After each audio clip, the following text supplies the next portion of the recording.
Voilà, ma question, enfin, question remarque pour Fariba, donc avant que tu partes, hein, parce que je crois qu'il faut que tu partes dans un quart d'heure. Non, 5 minutes. Ah, 5 minutes, bon. Alors, c'est qu'on voit, effectivement, il y a une architecture institutionnelle très, très complexe en Iran. Hein, on pourrait même parler, alors en prenant un peu Charles Tilly, hein, de parler de souveraineté multiple, en tout cas de double souveraineté, dans le sens où, pour faire très vite, on a l'impression qu'il y a deux réseaux qui s'affrontent, qui jouent aux échecs depuis 20 ans. Hein, vraiment, je fais des métaphores. Hein, et alors, justement, est-ce qu'on ne peut pas comprendre une certaine homéostatie de l'État iranien, sachant que cet État, justement, ne marche pas comme un seul homme, hein, qu'il est très, très fragmenté, du fait qu'il y a une sorte d'accord tacite entre ceux qui dirigent, en même temps ça bouge, hein, ces deux réseaux, sur le fait que, eh bien, on ne va pas jouer outre mesure la rue contre l'autre. C'est-à-dire que, quand bien même il y a des manifestations qui sont organisées, qui sont plus ou moins pilotées, etc., mais il n'empêche qu'on ne va pas jouer la rue outre mesure contre l'autre, de peur que ça échappe au contrôle.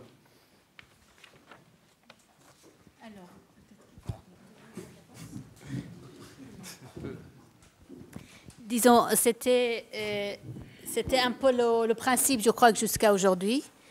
C'est, comme je disais, la chaise musicale.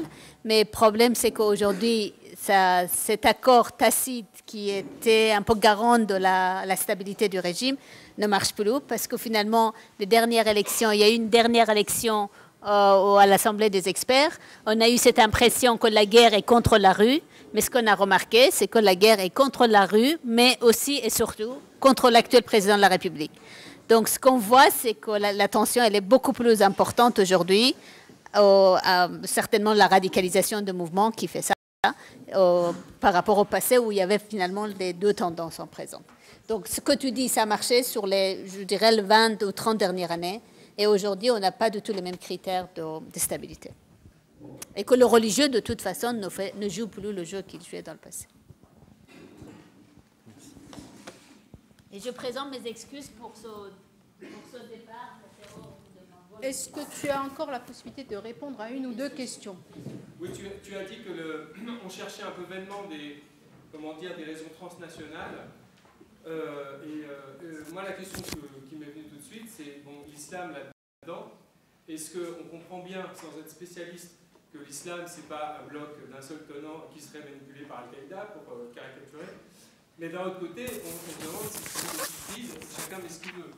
Donc, quand on voit les gens qui se réclament quand même peu ou prou de l'islam, par exemple en Tunisie, tous les gens là, qui font les opposants, on se dit, bon, alors, est-ce qu'il y a une signification commune qui a l'islam, ou bien est-ce que l'islam, la caricature extrême inverse, ce serait une coquille vide dans laquelle chacun met ce qu'il veut? En fait, Jean-François Bayard utilise le terme que je n'utiliserai, je crois, jamais, c'est « l'islam n'existe pas », donc c'est un peu l'idée de coquille vide. Mais effectivement, ce qu'on voit aussi, c'est l'islamisation de l'État en Iran a produit ces travers, enfin, comme il disait, ces effets pervers. C'est que finalement, toute forme de légitimité, ce principe de légitimité, toute forme de légitimité passe par ce discours islamique. Mais vous avez effectivement un pluralisme d'opinions qui s'est... Donc, ce n'est pas un islamisme qui viendrait s'imposer sur les autres ou contrôler les autres. C'est un islamisme qui est plutôt comme une sorte de principe de légitimité. Donc, comme je vous disais là tout à l'heure, Ahmadinejad, il a véritablement mis un islam en avant qui est contre le principe de rationalisation de mouvements de la réforme. Mais en fait, c'est ce qu'on peut dire aujourd'hui, que pour lui aussi, cette légitimité de mahdiste, ce lien direct avec le ciel, est d'abord et avant tout, lui sert d'abord et avant tout pour tenir son autonomie par rapport au clergé. Parce qu'en fait, c'est contre eux qu'il est en train d'aller. Il dit, mon islam, c'est moi qui le sens, donc je n'ai pas besoin d'un clerc pour venir me donner les leçons. Donc, coquille vide, je ne sais pas, mais je pense que c'est beaucoup plus, on pourrait dire, la flexibilité, le pluralisme d'opinion religieuse. Coquille vide, pour les musulmans, ça ne serait pas, parce qu'il y a quand même il y a de l'islam. Donc, je serais très hésitant, comme dirait Bayard, l'islam n'existe pas, mais en fait, c'est les pratiques des hommes. Donc, à la rigueur, en tant que chercheur, je ne m'intéresse pas à l'islam, je m'intéresse surtout à des musulmans qui s'en revendiquent, et donc des formes qu'il va prendre sur la longue durée. Donc, pour la République islamique, sur les 30 dernières années, en fait, l'islam a permis de garder l'autonomie de l'État, parce qu'ils se sont développé de façon parallèle. Donc vous avez une logique religieuse qui de plus en plus se retire à l'intérieur de José pour pouvoir exister, pour pouvoir se sauver, parce qu'il voit très bien que l'effondrement du système politique, ça veut dire son propre effondrement.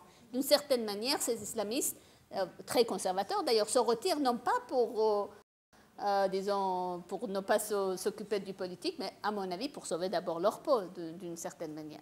Donc ce processus long sur 30 dernières années, c'est aussi un processus d'autonomisation, la part du César et la part du pape. En fait, on assiste à ça. Et puis ce pluralisme qui finalement fait que la société iranienne de plus en plus trouve cette forme de légitimité d'expression. Donc la couleur verte, c'est une forme de légitimité. C'est le principe de légitimité d'abord. Donc qui vide, je comprends ce que vous dites, mais j'aurais du mal en tant que faisant partie de cette société de penser qu'il est vide. Il n'est certainement pas vide. Mais il ne marche pas toujours de la même façon. La question de voile était importante en 1979. Ça ne le sera plus, y compris pour les musulmans d'aujourd'hui. Si vous voulez, ça vient où la question de riba, où l'intérêt, l'argent, le prêt sans intérêt était importante dans les années 80. Aujourd'hui, personne ne vous parlerait finalement de l'intérêt. C'est sorti des débats. Donc il faut aussi savoir que la religion, il a des principes qui marchent dans des contextes. Donc ne l'essentialisons pas. Donc c'est le contexte qui lui procure aussi les éléments qui fait qu'à un moment donné, il fait le phénomène, il existe, il fait l'événement. Mais son contenu, ça va de l'extrême gauche à l'extrême droite, vous croyez? Comment? Le contenu de ce pluralisme-là, ça peut aller de l'extrême gauche c'est vraiment la rationalisation de Khatami, donc vraiment qui était mouvement de gauche, et puis le mahadisme d'Ahmadinejad, qui est finalement l'iconoclaste qui joue sur les deux camps, et puis le conservatisme de José, etc. Mais pour vous dire, en tant que lambda de base, en tant qu'iranienne, comme ça ayant vécu dans cette société, la rationalisation de Khatami est une force, est un poids, est une limite, est une contrainte, parce que si vous n'êtes pas religieux, finalement, vous manquez même de rationalité. Alors que finalement, ce côté populeux d'Ahmadinejad, qui a ce lien direct, on peut dire qu'on n'a pas encore été appelé par le bon Dieu. Donc on est tranquille, on peut rester dans les réserves. Mais avec Khatami, franchement, si vous n'êtes pas religieux, c'est que vous manquez même de rationalité. C'est un peu ça. Si vous manquez, c'est beaucoup plus lourd, je veux dire. Intellectuellement, c'est plus lourd. Alors que ce populeux, comme ça, bon, peut-être ça libère un peu les formes de religiosité, d'une certaine manière. Merci. L'islam comme base de démocratisation, oui. Parce que ça participe à la formation pluraliste du parti politique. Elle va nous quitter. Pas une Bien sûr, excuse-moi.